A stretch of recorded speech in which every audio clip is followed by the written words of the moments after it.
মারা যাওয়ার আগে জীবনের শেষ ইচ্ছাটা শোনেন। মরার আগে তোমাকে একটা সত্যি কথা বলতে চাই।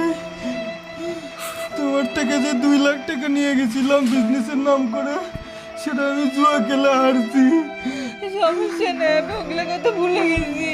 আর আরেকটা কথা, তোমার যে সোনার চেনটা এড়ে গেছিল, ওটা আমি চুরি করে নিয়ে যেয়ে বেঁচে দিছি। সমস্যা নেই, তুমি না থাকলে আমি সোনা গয়না নিয়ে কি করবো কও? আর শোনো, তুমি থাকতেও আমি আরেকটা মেয়ের সাথে প্রেম করেছিলাম। আমিও তোমাকে যাওয়ার আগে একটা সত্যি কথা বলতে চাই। তুমি অসুস্থ হওয়ার আগে যে পানিটা খাইছিলাম, সেই পানির ভিতরে আমি বিষ মিশিয়ে দিছিলাম। কি